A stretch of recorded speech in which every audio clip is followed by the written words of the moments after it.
Le Mali défie l'Algérie. L'affaire du drone TZ-98D qui fait trembler l'Afrique.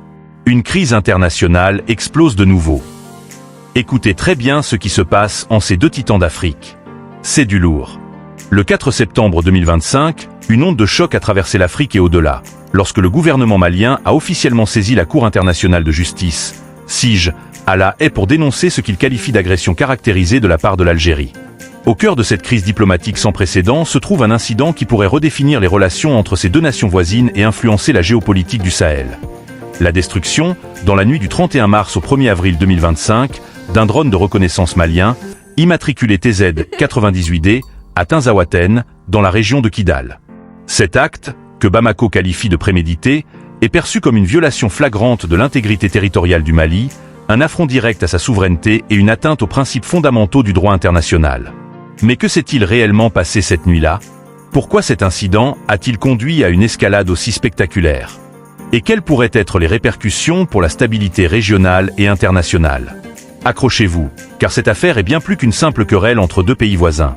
C'est un véritable thriller géopolitique qui mêle accusation de complicité avec des groupes armés, tensions historiques et une lutte pour le contrôle dans une région déjà volatile. Tout commence dans la région de Kidal, une zone reculée et stratégique du nord du Mali, théâtre de conflits complexes impliquant des groupes armés, des forces nationales et des acteurs régionaux. Le drone TZ-98D, appartenant aux forces armées maliennes FAMA, effectuait une mission de reconnaissance dans cette région, connue pour être un foyer d'activité terroriste.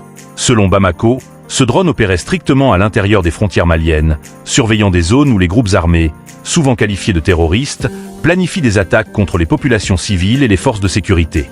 Pourtant, dans la nuit du 31 mars au 1er avril 2025, ce drone a été abattu, et le Mali pointe du doigt l'Algérie comme responsable de cet acte. Le gouvernement malien, dans un communiqué signé par le ministre de l'administration territoriale et porte-parole, le général de division Abdoulaye Maïga, a dénoncé une agression manifeste et un acte hostile, inamical et condescendant. Plus grave encore, Bamako accuse Alger non seulement d'avoir détruit cet appareil sans justification, mais aussi d'entretenir une collusion malsaine avec des groupes armés opérant dans le nord du Mali, entravant ainsi les efforts maliens dans leur lutte contre le terrorisme. Pour comprendre l'ampleur de cette accusation, il faut remonter le fil des événements. Dès le 6 avril 2025, le Mali avait publiquement interpellé l'Algérie, exigeant des explications claires et des preuves tangibles d'une éventuelle violation de l'espace aérien algérien par le drone TZ-98D. Selon Bamako, aucune réponse satisfaisante n'a été fournie. Le silence d'Alger, perçu comme un aveu d'embarras ou d'arrogance, a exacerbé les tensions. Le Mali a alors porté l'affaire devant le Conseil de sécurité des Nations Unies le 7 avril, marquant une première escalade.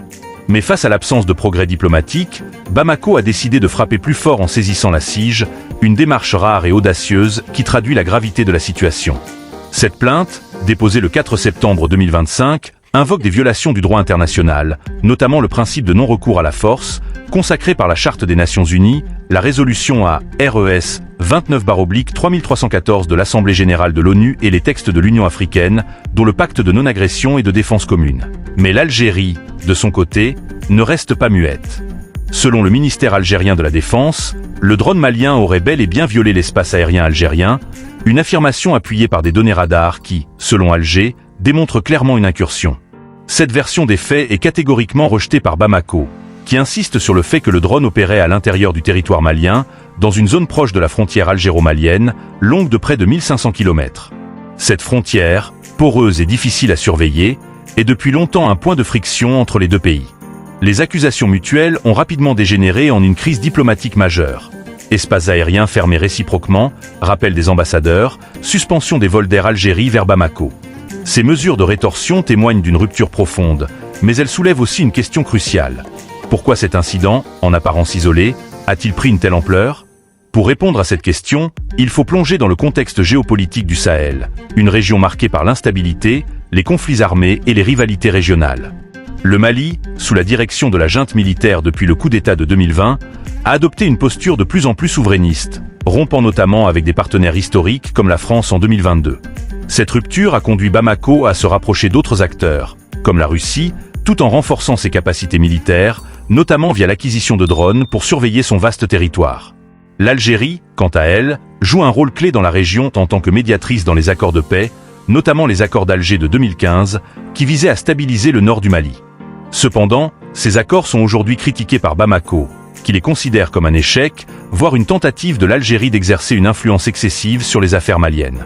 Dans ce contexte, la destruction du drone TZ-98D n'est pas seulement un incident technique.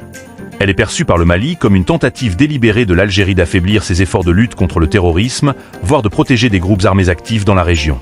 Les accusations portées par Bamako vont en effet bien au-delà de la destruction du drone. Le gouvernement malien affirme que l'acte d'Alger s'inscrit dans une série des « agissements malveillants » visant à entraver la neutralisation des groupes armés terroristes. Cette rhétorique, relayée par des figures officielles comme le général Maïga, laisse entendre une complicité implicite, voire explicite, entre l'Algérie et certains acteurs non étatiques dans le nord du Mali. Ces allégations, bien que graves, ne sont pas nouvelles.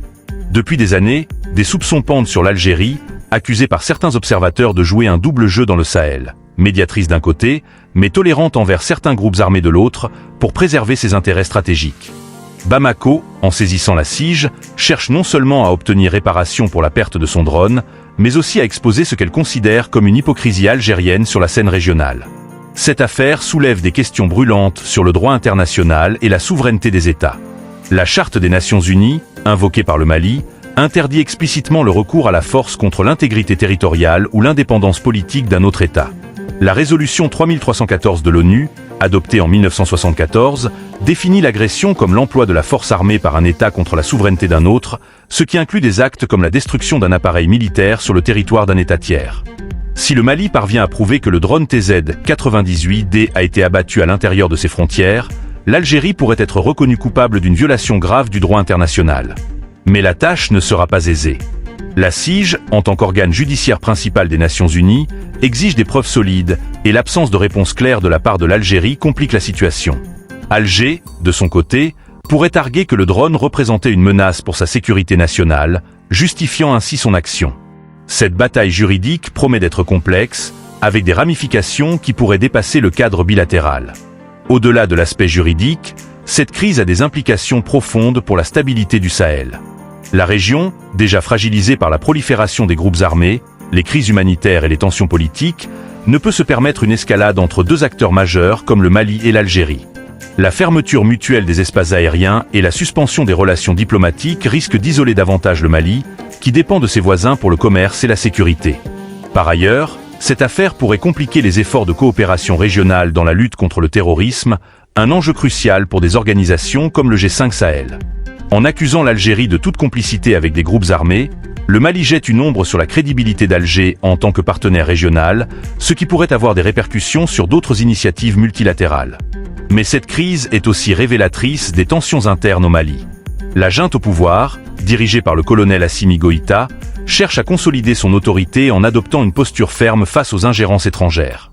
En traînant l'Algérie devant la Sige, Bamako envoie un message clair. Le Mali ne tolérera plus aucune atteinte à sa souveraineté, qu'elle vienne de l'Occident, comme avec la France, ou de ses voisins africains. Cette stratégie, bien que risquée, pourrait galvaniser le soutien populaire au sein du Mali, où le sentiment anti-étranger est en hausse. Les réseaux sociaux, notamment sur des plateformes comme X, bruissent de commentaires nationalistes, certains Maliens accusant directement l'Algérie de vouloir déstabiliser leur pays. Des publications virulentes, comme celle d'un utilisateur affirmant que l'Algérie protège des chefs terroristes, illustrent la montée d'un sentiment anti-algérien dans certains cercles maliens. Pourtant, il serait réducteur de voir cette affaire comme un simple conflit bilatéral. Elle s'inscrit dans un jeu géopolitique plus large, où des puissances extérieures pourraient chercher à tirer parti des divisions. La Russie, alliée récente du Mali, observe probablement la situation avec intérêt, tout comme d'autres acteurs internationaux qui cherchent à renforcer leur influence dans le Sahel. L'issue de cette affaire devant la Sige pourrait également influencer la manière dont d'autres États africains gèrent les différents frontaliers et les questions de souveraineté à l'avenir. Une victoire du Mali pourrait encourager d'autres nations à recourir à des instances internationales pour régler leurs conflits, tandis qu'un échec pourrait renforcer l'idée que la force prime sur le droit dans les relations interétatiques. Alors, où va cette crise ? La Sige, en tant qu'institution judiciaire, prendra probablement des mois, voire des années, pour rendre un verdict. En attendant, les tensions entre Bamako et Alger risquent de s'envenimer, avec des conséquences imprévisibles pour la région. Le Mali, en saisissant la Sige, a choisi une voie audacieuse mais périlleuse, défiant un voisin puissant tout en cherchant à affirmer sa place sur la scène internationale. Cette affaire, loin d'être un simple incident technique, est un révélateur des fractures profondes qui traversent le Sahel et de la complexité des relations entre États dans un contexte de lutte contre le terrorisme et de rivalité géopolitique. Elle nous rappelle que, dans un monde où la souveraineté et la sécurité sont constamment mises à l'épreuve, chaque action, même celle d'abattre un drone, peut déclencher une tempête diplomatique aux conséquences insoupçonnées. Restez connectés, car cette histoire est loin d'être terminée, et ses rebondissements pourraient redessiner les contours de l'Afrique de demain.